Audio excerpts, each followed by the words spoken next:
বিবাহ। একজন নারীর জীবনে বিবাহের গুরুত্ব কতটা? আসুন আমরা কথা বলি রুক্মিণীকে নিয়ে। একজন নারী যিনি পবিত্র মানসিকতা নিয়ে কাউকে ভালোবেসেছেন, তাকে বিয়ে করতে চেয়েছেন। এবার বিয়ে মানে কাউকে পাওয়া, মানে কারোর হাত ধরে আগামী সমস্ত জীবন তার সাথে কাটিয়ে দেওয়া। এবার আমার হাত ধরে রুক্মিণী বিয়ের সুখ তো নিশ্চয়ই পেয়েছে, কিন্তু ওর এই প্রেমের যাত্রা এর অন্ত হলো না, বরং তা শুরু হলো।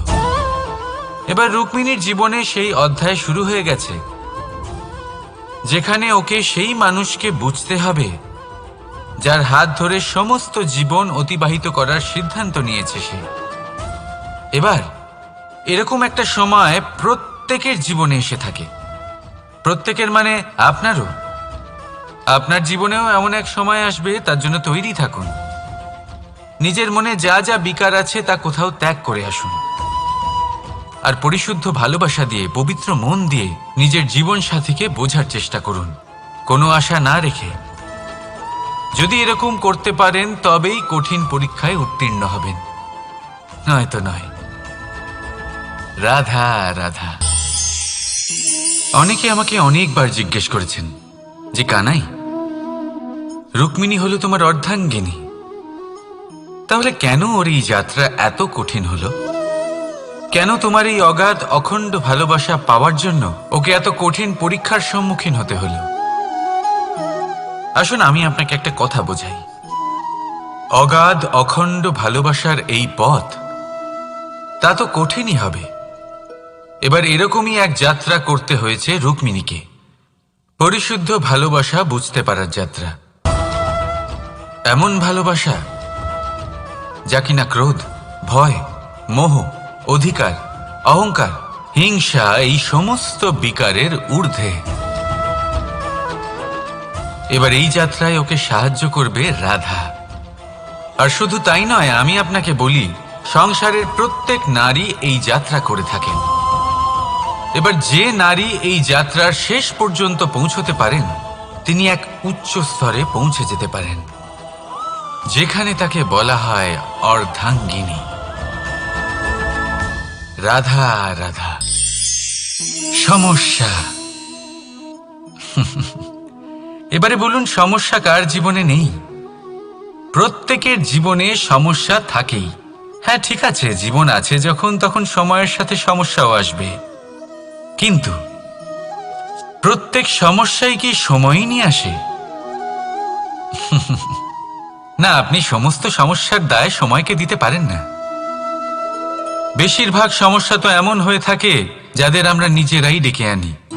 হে সমস্যা, এসো, আমি তোমার জন্য অপেক্ষা করছি। কিভাবে? এবার এটা নির্ভর করছে আপনার হ্যাঁ বা না এর ওপরে। বেশিরভাগ সমস্যাই এই জন্য আসে যেহেতু আমরা বারবার হ্যাঁ বলতে থাকি, আর বেশিরভাগ সমস্যা এই জন্যই আসে যেহেতু আমরা সঠিক সময় না বলতে পারি না। সেই জন্য না ভেবেচিন্তে কোনো কথা বা কোনো প্রস্তাবের সমর্থন করলে তা আপনাকে খুব বড় বিপদে ফেলে দিতে পারে। সেইখানেই কখনো না না বলতে পারা, তা আপনাকে তার থেকেও বড় বিপদে ফেলে দিতে পারে। তাই মনে রাখবেন এই অত্যন্ত জরুরি শিক্ষা, সব সময় খুব ভেবেচিন্তেই হ্যাঁ বলবেন, আর দৃঢ়তার সাথে না বলবেন। আর বিশ্বাস করুন, আপনার জীবন অত্যন্ত সুখময় হয়ে যাবে। তাহলে আসুন আমার সাথে ভালোবেসে বলুন, রাধা রাধা। সাফল্য। সাফল্য এই পৃথিবীতে কে না পেতে চান? প্রত্যেক মানুষ চান যেন সাফল্য নিজে এসে তার কাছে ধরা দেয়। এবার সাফল্য তাদের কাছে এসে ধরা দেয় যারা নিজের পা ধরাতলে রেখে চলেন, যারা স্বপ্নের জগতে বিচরণ না করে বাস্তবের মাটিতে পা রেখে চলেন, এবং তাও দৃঢ়তার সাথে। সাফল্য তারা পান না যারা বাড়িতে বসে বসে শুধু স্বপ্ন দেখেন। সাফল্য নিজে থেকে তাদের কাছেই আসে যারা নিরন্তর চেষ্টা করেন, যারা পরিশ্রম করেন আর নিজের এই জীবনকে অন্যের কাছে সফল করে দেখান। তাহলে সিদ্ধান্ত হলো আপনার। সফল সবাই হতে চান, স্বপ্ন সবাই সার্থক করতে চান। স্বপ্ন তখনই সার্থক হয় যখন পরিশ্রম করবেন, আর সাফল্য তখনই আপনার সাথে থাকবে যতক্ষণ আপনি বিনম্র থাকবেন। তাহলে আসুন আমার সাথে ভালোবেসে বলুন, রাধা রাধা। এই পুষ্প দেখতে পাচ্ছেন আপনি? কি সুন্দর এই পুষ্প। সবাই চায় এরকম কোনো এক পুষ্প সে নিজের করে নেবে, নিজের কাছে রাখবে। এবার ভাবুন, এই পুষ্প যে সম্মান পায় তা কিসের জন্য পায়? শুধু কি তাকে সুন্দর দেখতে বলে? আসুন আপনাকে একটা কথা বোঝাই। এই ফুল যখন গাছে থাকে তখন এই রূপ আমাদের আকর্ষণ করে। এই ফুল দিয়ে যদি আপনি মালা বানান, কোনো মূর্তিতে দেন, তাহলে তা সম্মানের নিদর্শন হয়। এবার এই ফুলই যদি আপনি বিছানাতে ছড়িয়ে দেন, তাহলে সেই দৃশ্য দেখে সেই সুবাসে আপনার মন পুলকিত হয়ে ওঠে। কিন্তু ভাবুন, এই পুষ্পই যদি আপনি চিতায় সাজান, তাহলে এই পুষ্পকে আর কেউ সম্মান করে না। একই রকম কথা, সেই একই পুষ্প এক পরিস্থিতিতে সম্মান পাচ্ছে, এক পরিস্থিতিতে নয়। কেন? কারণ এতেই লুকিয়ে রয়েছে একটা গুরুত্বপূর্ণ শিক্ষা। এর সারমর্ম হলো এটাই যে এই সম্মান ব্যক্তি বা বস্তুকে করা হয় না, সম্মান করা হয় সময় এবং পরিস্থিতিকে। এবার এই যে সময়, তা কখনোই আমাদের বশে থাকে না। আমাদের বশে থাকে পরিস্থিতি। আমাদের পরিস্থিতি কেমন হবে তার সিদ্ধান্ত স্বয়ং আমরাই নিই, আর যেরকম আমাদের পরিস্থিতি হবে সেরকমই আমাদের সম্মান করা হবে। তাহলে আসুন আমার সাথে ভালোবেসে বলুন, রাধা রাধা। আপনি কখনো কোনো ঝর্ণার ধারে বসে থাকুন আর সেই ধ্বনি শুনতে থাকুন। আহা হা হা, সেই ধ্বনি মনকে শান্ত করে দেয়, আমাদের মধ্যে এক আনন্দের সঞ্চার করে। একেই আমি বলি নৈসর্গিক সঙ্গীত। কখনো ভেবে দেখেছেন এই সঙ্গীত উৎপন্ন করার জন্য জলকে কত পরিশ্রম করতে হয়, কি না করতে হয়? ভেবে দেখুন, সেই জল কোথা কোথা থেকে পড়েছে, কত কত পাথরের সাথে ধাক্কা খেয়েছে, কত তীক্ষ্ণ পাথরের সাথে সম্মুখীন হয়েছে, তাকে কিভাবে পার করেছে, নিজের শরীরের সাথে লেগে থাকা সেই পাথরের সাথে কিভাবে সংঘর্ষ করেছে, কিভাবে সামনে এগিয়েছে। ভাবুন, এই সব কিছু হওয়ার পরেই সেই সঙ্গীত উৎপন্ন হয়েছে। এই ঝর্ণার এই মধুর সঙ্গীত কখনো আপনার কান পর্যন্ত পৌঁছতই না যদি সেই জলের বিরোধিতা করার জন্য সেই পাথর না থাকত। এর সারমর্ম কি হতে পারে? সারমর্ম হলো একটাই, এই সব বাধার সম্মুখীন হন, এদের থেকে দূরে পালাবেন না। কারণ এই বাধা হলো নৈসর্গিক, সবার জীবনে এই বাধা রয়েছে। তার সম্মুখীন হন, জীবনের সামনে এগোন। আর আপনিও নিজের ভেতর থেকে সৃষ্টি করুন এই নৈসর্গিক সঙ্গীত, আর এই সংসারে ছড়িয়ে দিন শান্তি আর প্রসন্নতা। রাধা রাধা। সংসারে নিয়তি অনেক কিছু নির্ধারণ করে, যেমন প্রত্যেকটি জিনিসের সীমারেখা। শরীরের মধ্যে থাকা জল, তার মাত্রাও এই নিয়তি নির্ধারিত করে রেখেছে। কি করে? দেখুন, যদি সঠিক সময়ে আপনি পরিশ্রম করে নিজের ঘাম না ঝরান, তাহলে কিছু সময় পরে আপনার চোখের জল অবশ্যই ঝরবে। কারণ সবকিছু যদি ভাগ্যের জোরে পেয়ে যাওয়া যায়, তাকে কর্মের দ্বারা সামলে রাখতে হয়। যদি পরিশ্রম করতে থাকেন, তাহলে যা পেয়েছেন তা সামলে রাখতে পারবেন, আর যা যা আপনি পেতে চান তা অবশ্যই পাবেন। কিন্তু যদি পরিশ্রমের থেকে দূরে থাকেন, তাহলে যা পেয়েছেন তা তো হারিয়ে ফেলবেনই, আর যা পেতে চান তার তো কোনো প্রশ্নই ওঠে না, আর বয়ে যাবে শুধুমাত্র অশ্রু। এবার সিদ্ধান্ত আপনার।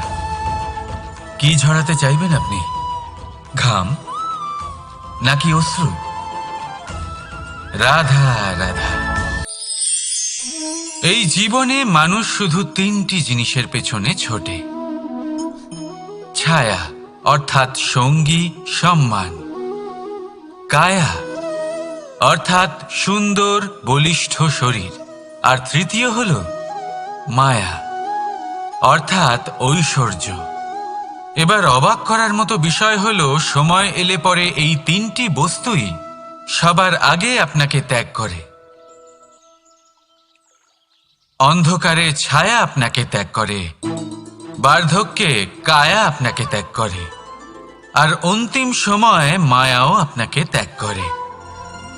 এগুলো কিছুই কাজে আসে না যার পেছনে আপনি সারা জীবন দৌড়েই যাচ্ছিলেন। যদি কিছু কাজে লাগে তা হলো আপনার প্রেমপূর্ণ ব্যবহার যা আপনি সংসারকে দিয়েছেন। এ হলো সেই প্রেম যা অন্ধকারে প্রদীপ হয়ে আপনাকে আলো দেবে। এ হলো সেই প্রেম যা বার্ধক্যে হাত রূপে আপনাকে শক্তি দেবে, সহায়তা করবে। আর যখন আপনার কাছে অর্থ থাকবে না, তখন এই প্রেমই আপনাকে সামর্থ্য যোগাবে। জীবনে যদি কিছু উপার্জন করতে চান, তাহলে শুধু প্রেম উপার্জন করুন। যদি আপনিও আমার মতো দূরের কথা ভাবতে চান, তাহলে শুধুমাত্র প্রেম উপার্জন করুন। আর এখন এই প্রেম ভাব নিয়েই বলুন, রাধা রাধা। কখনো প্রদীপ জ্বালাতে গিয়ে আপনার হাত পুড়ে গেছে? একবার মনে করে দেখুন সেই অনুভূতি। এক্ষুনি মনের মধ্যে যন্ত্রণার এক অনুভূতি বয়ে যাবে। কখনো হাঁটতে হাঁটতে পায়ে কাঁটা ফুটে গেছে? মনে করুন, এক্ষুনি মনের মধ্যে যন্ত্রণার এক অনুভূতি বয়ে যাবে। এরকম কেন হয়ে থাকে? কষ্ট তো শুধু তখন হয়েছিল, কিন্তু যদি আজ মনে করেন তাহলে সেই যন্ত্রণা আপনার মনে মাথায় থেকেই যায়। এরকম কেন হয়ে থাকে যে জীবনে যখনই আমরা যন্ত্রণার অনুভব করি, তারপর আমরা সেই যন্ত্রণা নিজের সাথে বহন করে নিয়ে চলি? কারণ হলো একটাই, চিন্তা। কোনো যন্ত্রণাই এতটা কষ্ট আমাদের দেয় না যতটা কষ্ট এই চিন্তা দেয়। তাহলে এই চিন্তা ত্যাগ করুন আর ভাবুন যে কিভাবে নিজেকে সব সময় আনন্দে রাখা যায়। আর অতীতকাল এবং ভবিষ্যতের চিন্তা ছেড়ে দিন, এই বিষয়ে ভাবাই ছেড়ে দিন। শুধুমাত্র এটা ভেবে নিন যে আজ আমায় নিজেকে আনন্দে রাখতে হবে, যে করেই হোক। এটা করা শুরু করে দিন। তারপর আপনি দেখবেন আপনার কাল, পরশু, পরের সপ্তাহ, সমস্ত মাস, সমস্ত বছর, পরের বছর, সম্পূর্ণ জীবন আপনি শুধুমাত্র প্রসন্নতাই পাবেন। এবার আসুন এই প্রসন্নতার সাথেই বলুন, রাধা রাধা। কখনো ভেবে দেখেছেন আমরা জিহ্বার সাথে সাথে কান কেন পেয়েছি? এবার আপনি বলবেন, এ তো সহজ কথা, যাতে আমরা কথা বলার সাথে সাথে শুনতেও শিখি। এবারের আরো একটা গুরুত্ব আছে। আগে আমাকে বলুন, নিজের প্রশংসা শুনতে কার না ভালো লাগে? সবারই ভালো লাগে। এটাই হলো মূল কথা। যদি এই কান দিয়ে আপনি নিজের প্রশংসা শুনতে চান, তাহলে সর্বপ্রথম এই জিহ্বা দিয়ে অন্যের প্রশংসা করতে শিখুন। এবার প্রশংসার বিষয়ে একটা অত্যন্ত গুরুত্বপূর্ণ কথা আপনাদের বলি। কখনো যদি কারোর প্রশংসা আপনি করেন, তাহলে সবার আগে সেই ব্যক্তির উৎসাহ বেড়ে যায়। আর তারপর নিজে যদি ভেবে দেখেন, তাহলে নিজের মনেও সন্তুষ্টি আর প্রশান্তি চলে আসে। আর একবার যদি এই মন প্রশান্তিতে ভরে যায়, তারপরে কেউ প্রশংসা করুক বা না করুক, কিচ্ছু যায় আসে না। সেই জন্য সবসময় অন্যের সম্মান করবেন, স্নেহ করবেন, প্রশংসা করবেন, সুখ ভাগ করে নেবেন। যার মধ্যে যেটা ভালো আছে তা বলুন, তাকে মনে করান তিনিও ভালো, তার উৎসাহ বাড়িয়ে তুলুন। তিনি জীবনে সামনে এগোবেন, আর এই ব্রহ্মাণ্ড আপনাকে কখনো পিছিয়ে থাকতে দেবে না। রাধা রাধা। সত্য এবং অসত্য দুটোর মধ্যে পার্থক্য কি আছে? পার্থক্য হলো অ অক্ষরটার। এবার অ দিয়ে হতে পারে আরম্ভ, অ দিয়ে হতে পারে অন্ত। সত্য হলো সেটা যেখানে সমস্ত পথের আরম্ভ হয়, অসত্য সেটা যেখানে সমস্ত পথের শেষ হয়। এবার এরা চলতে হয়তো পারে না, কিন্তু তাও ছাপ রেখেই যায়। সত্য সেই ছাপ রেখে যায় যা একটা উজ্জ্বল উৎকৃষ্ট উদাহরণ হতে পারে, আর অসত্য সেই উদাহরণ তৈরি করে যা একটা কলঙ্কিত ইতিহাস তৈরি করে। এখন আপনি আগামী সময়ের জন্য কেমন ছাপ রেখে যাবেন, এই সিদ্ধান্ত পুরোপুরি আপনার। রাধা রাধা।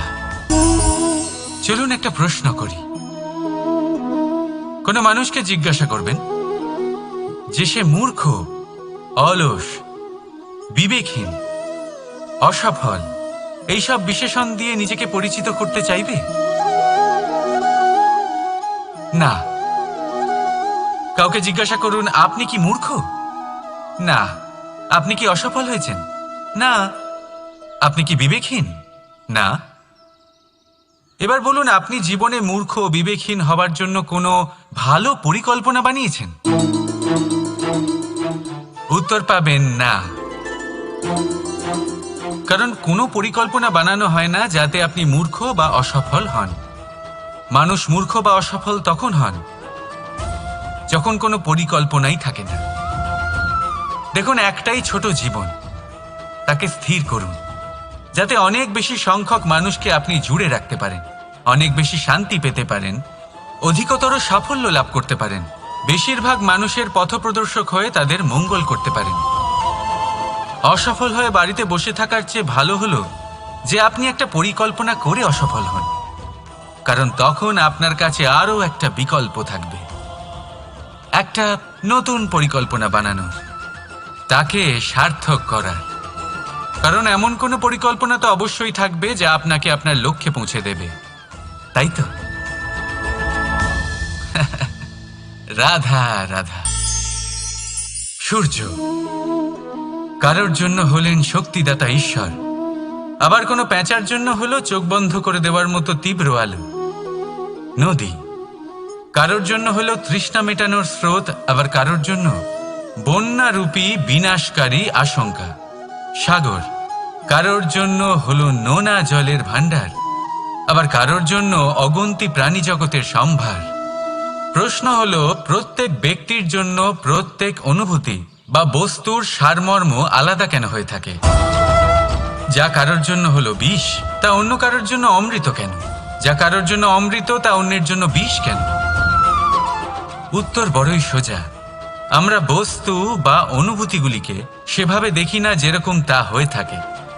আমরা বস্তু বা অনুভূতিকে সেভাবে দেখি যেরকম আমরা হয়ে থাকি। এবারের উপায় কি হতে পারে? নিজেকে পরিশুদ্ধ করুন, সব কিছুই শুদ্ধ হবে। রাধা রাধা। প্রেম, ঘৃণা, এই দুই হলো একই শব্দ। কিভাবে? দেখুন না, দুটোতেই আড়াই অক্ষর রয়েছে।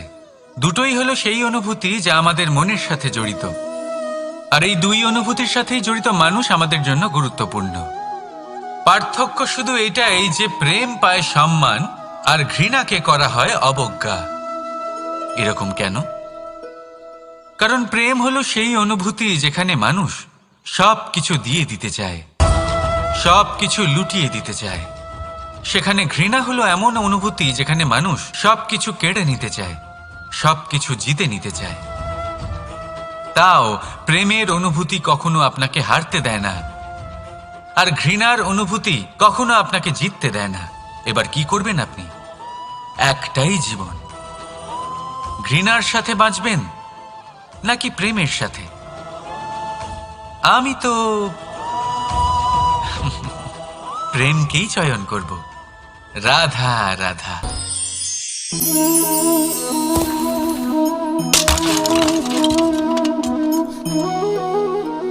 এ কি হলো? আমি আঘাত পেতেই এটা হাত থেকে পড়ে গেল কেন? ভেঙে গেল কেন?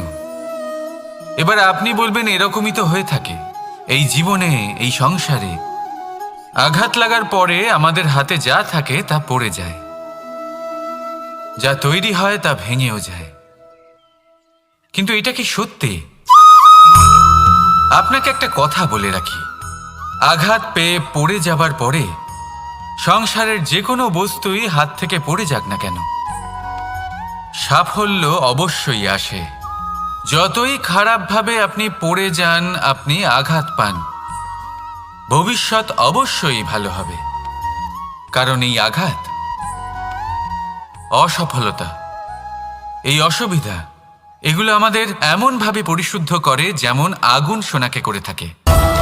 সেই জন্য জীবনে শুধু সামনে এগোতে থাকুন, দৃঢ়তার সাথে এগোতে থাকুন, আর কখনো আঘাত পেয়ে পড়ে যেতে ভয় পাবেন না। কারণ এটা আসন্ন সাফল্যের সংকেত। আর সাফল্য তখনই আসবে যখন আপনি পড়ে যাবেন, যখন আপনি আবার উঠে দাঁড়াবেন এবং আপনি আবার জীবনের সামনে এগোতে থাকবেন। রাধা রাধা।